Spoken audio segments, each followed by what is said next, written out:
पढ़मी शिरसाणेमिं गुणरयण विभूषणं महावीरं सम्मत्तरयण निलयं पयडि समुक्कीर्तनम्। ये ग्रंथ 4 अनुयोगों में मुख्यतः कर्णानुयोग का विषय है। यद्यपि इसे किसी अपेक्षा से द्रव्यानुयोग का भी कहा जा सकता है, क्योंकि द्रव्यानुयोग में 6 द्रव्य, 7 तत्व, 9 पदार्थों का वर्णन होता है। यहाँ गोमटसार कर्मकांड ग्रंथ में कर्म की प्रकृति का वर्णन है, जो कि आश्रव बंध का भेद है। आश्रव बंध का भेद होने से 7 तत्व के वर्णन में इनका कथन जाता है। इस अपेक्षा से इसको द्रव्यानुयोग का भी ग्रंथ कहा जा सकता है, तथापि इसको मुख्यतः कर्णानुयोग का ग्रंथ में लिया गया है। इस ग्रंथ के रचनाकार है नेमिचंद सिद्धांत चक्रवर्ती। सिद्धांत चक्रवर्ती नाम का कारण, जिस प्रकार चक्रवर्ती चक्ररत्न द्वारा निर्विघ्न रूप से आर्य म्लेच्छ रूप 6 खंडों को साध लेता है, उन पर अपना अखंड आधिपत्य स्थापित कर लेता है, उसी प्रकार मैंने अपने बुद्धि रूपी चक्र द्वारा षटखंड रूप आगम को भली भांति साधा है, उनके विषय को हृदयंगम किया है। उपर्युक्त कथन स्वयं आचार्य श्री नेमिचंद्र सिद्धांत चक्रवर्ती ने गोमटसार कर्मकांड की गाथा 397वीं में किया है। इससे ही उनकी स्वाध्याय प्रियता, आगमनिष्ठता, अगाध विद्वत्ता का परिचय प्राप्त हो जाता है। सिद्धांत चक्रवर्ती उपाधि का कारण जीवट्ठाण, खुद्दाबंध, बंध सामित, वेणाखंड, वग्गणाखंड और महाबंध, इन 6 खंडों में विभक्त षटखंडागम ग्रंथ वर्तमान युगीन उपलब्ध जिन वाणी के प्रथम श्रुत स्कंध का सर्वप्रथम लिपिबद्ध ग्रंथ है। ये ग्रंथ सिद्धांत ग्रंथ कहलाता है। षटखंड पर आधिपत्य करने वाले चक्रवर्ती के समान इस ग्रंथ को पूर्णतया हृदयंगम कर लेने से आप सिद्धांत चक्रवर्ती उपाधि से विभूषित हुए। आप राजा चामुंडराय के समकालीन होने से आपका समय 11वीं शती का पूर्वार्ध माना गया है। राजा चामुंडराय तत्कालीन गंगवंशीय राजा रायमल के मंत्री तथा सेनापति थे। उनका घरेलू नाम गोमट था। नेमिचंद्र सिद्धांत चक्रवर्ती के गुरुओं का नाम। आचार्य श्री नेमिचंद्र सिद्धांत चक्रवर्ती ने 4 गुरुओं का नाम का उल्लेख किया है। आचार्य श्री विरंदी, अभ्यनंदी, इंद्रनंदी और कनकनंदी था। इनका बड़ी श्रद्धा के साथ कर्मकांड की गाथाओं में उल्लेख किया है, जैसे गाथा 396, 436, 75, 85 में त्रिलोकसार की गाथा 1018, क्षपणासार की गाथा 652 में भी उल्लेख किया है। आचार्य श्री नेमिचंद्र सिद्धांत चक्रवर्ती द्वारा रचित ग्रंथ। आचार्य नेमिचंद्र सिद्धांत चक्रवर्ती ने अनेक प्रसिद्ध ग्रंथों की रचना की। गोमटसार जीवकांड, गोमटसार कर्मकांड, लब्धिसार, क्षपणासार, त्रिलोकसार, इन ग्रंथों में मुख्यतः कर्णानुयोग का वर्णन है। गोमटसार ग्रंथ का नाम गोमटसार पढ़ने का कारण, एक बार आचार्य नेमिचंद्र विजनवन में षटखंडागम का स्वाध्याय कर रहे थे। उसी समय राजा चामुंडराय वहां आए। आचार्य ने स्वाध्याय रोक दिया। विनय, भक्ति आदि करने के बाद स्वाध्याय बंद कर देने का कारण पूछने पर उन्होंने कहा कि इस प्रकार के गूढ़ आगमों का अध्ययन राजनीति में उलझे गृहस्थों के लिए कठिन है। तब राजा ने अनुरोध किया कि ऐसा कोई ग्रंथ बनाया जाए जिससे गृहस्थ भी इन सिद्धांतों का सार समझ सके। तब आचार्य ने षटखंडागम का सार रूप ये ग्रंथ बनाया। राजा चामुंडराय का घरेलू नाम गोमट था, इसलिए इस ग्रंथ का नाम पड़ा गोमटसार। गोमटसार ग्रंथ की रचना का स्थान।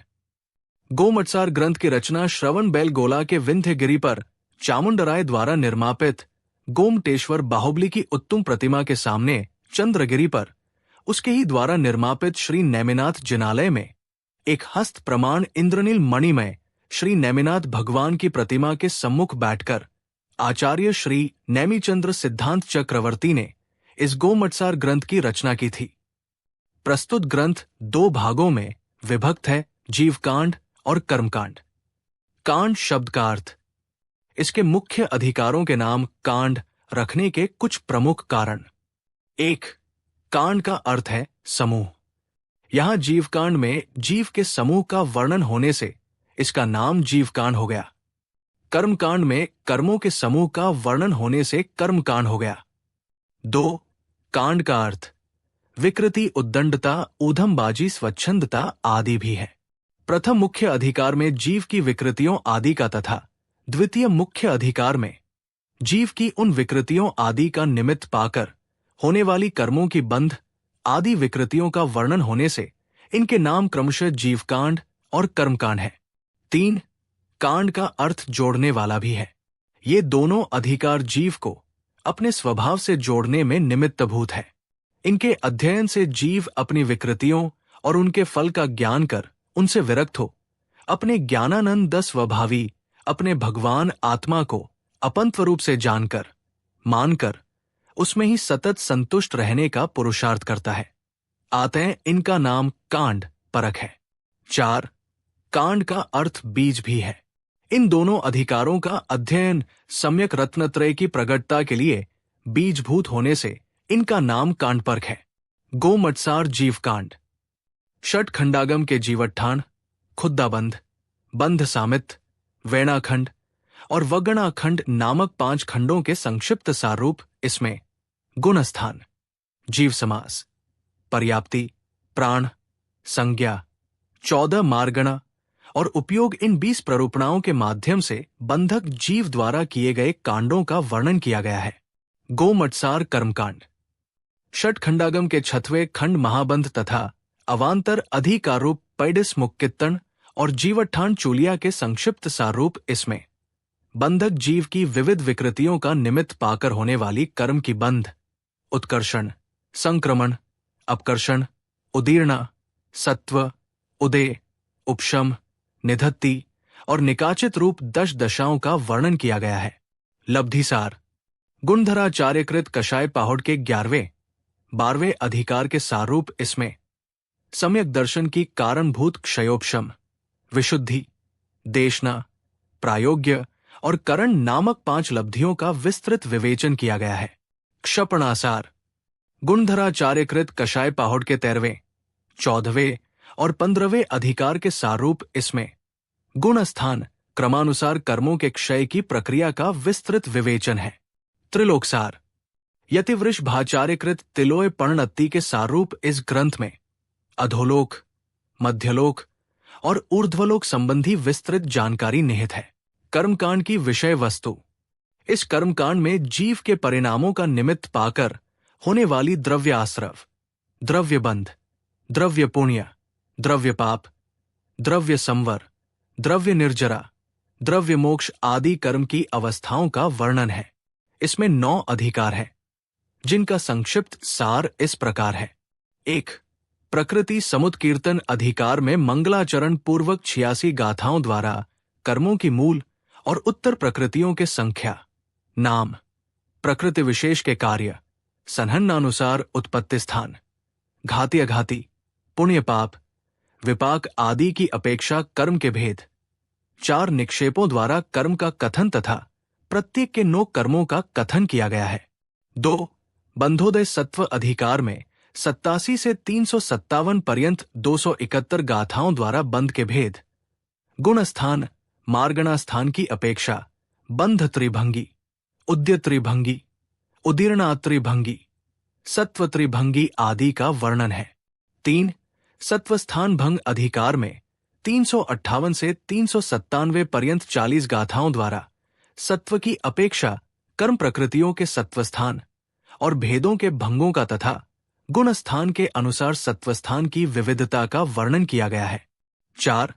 त्रिचूलिका अधिकार में 397 से 450 पर्यंत 53 गाथाओं द्वारा 3 चूलिकाओं का वर्णन है। 10 गाथाओं वाली प्रथम नव प्रश्न चूलिका में उद्य व्युच्छित्ति के पूर्व बंध व्युच्छिन्न प्रकृतिया, उद्य व्युच्छित्ति के पश्चात बंध व्युच्छिन्न प्रकृतिया, उद्य व्युच्छित्ति के साथ बंध व्युच्छित्ति को प्राप्त होने वाली प्रकृतिया, स्वोद्यबंधी, परोद्यबंधी, स्वप्रोद्यबंधी प्रकृतिया, सांतर, निरंतर, उभयबंधी प्रकृतिया इन 9 विषयों का वर्णन है। 28 गाथाओं वाली द्वितीय पंचभागहार चूलिका में उद्वेलन, विद्यात, अधः प्रवृत्त, गुण संक्रम और सर्व संक्रम इन 5 भागहारों तथा संक्रमणों का वर्णन है। 15 गाथाओं वाली तृतीय दशकरण चूलिका में गुण स्थान के अनुसार बंध, उत्कर्षण, संक्रमण, अपकर्षण, उदीर्णा, सत्व, उदय, उपशम, निधत्ति, निकाचित रूप 10 करणों का वर्णन है। 5 स्थान समुत्कीर्तन अधिकार में 451 से 784 पर्यंत 334 गाथाओं द्वारा कर्म प्रकृति संख्या सहित गुण स्थान के अनुसार बंध, उदय, सत्व का वर्णन है। उपयोग, योग, संयम, लेशा और सम्यक्त्व की अपेक्षा मोहनीय कर्म के उद्य सत्व स्थानों का, नाम कर्म के 41 जीवपदों का तथा बंध, उदय, सत्व के त्रिसन योगी भंगों का भी इसमें वर्णन है। 6 प्रत्यय अधिकार में 785 से 810 पर्यंत 26 गाथाओं द्वारा गुण स्थान के अनुसार मूलोत्तर प्रत्ययों का, कर्मबंध के कारणभूत आत्म परिणामों का और ज्ञानावरण आदि कर्मों के विशेष प्रत्ययों का वर्णन किया गया है। 7 भाव चूलिका अधिकार में 811 से 895 पर्यंत 85 गाथाओं द्वारा गुण स्थान के अनुसार भावों के मूलोत्तर भेदों संबंधी स्थान भंग पद भंग का, एकांत, नियतिवाद आदि 363 मिथ्यामतों का वर्णन है। 8 त्रिकरण चूलिका अधिकार में 896 से 912 पर्यंत 17 गाथाओं द्वारा अधःकरण, अपूर्वकरण और अनिवृत्तिकरण के स्वरूप, काल आदि का वर्णन है। 9 कर्म स्थिति रचना अधिकार में 913 से 964 पर्यंत 52 गाथाओं द्वारा कर्म स्थिति रचना, अंक संदृष्टि, अर्थ संदृष्टि, त्रिकोण यंत्र रचना, स्थितिबंध के भेद और अध्यम साय स्थानों का वर्णन है। अंत में 8 गाथाओं द्वारा प्रशस्ति लिखते हुए ग्रंथकर्ता आचार्य श्री नेमिचंद्र सिद्धांत चक्रवर्ती ने ग्रंथ समाप्त किया है। इस प्रकार षटखंडागम का सार रूप ये गोमटसार ग्रंथ प्रथम श्रुत स्कंध रूप आगम ग्रंथों की विषय वस्तु को हृदयस्थ करने के लिए प्रवेश द्वार है। निष्कर्ष, इस प्रकार गोमटसार ग्रंथ षटखंडागम का सार है और जैन सिद्धांत के अध्ययन के लिए एक अत्यंत महत्वपूर्ण प्रवेश द्वार माना जाता है। ये ग्रंथ जैन दर्शन में कर्म सिद्धांत को समझने का एक अत्यंत महत्वपूर्ण आधार है।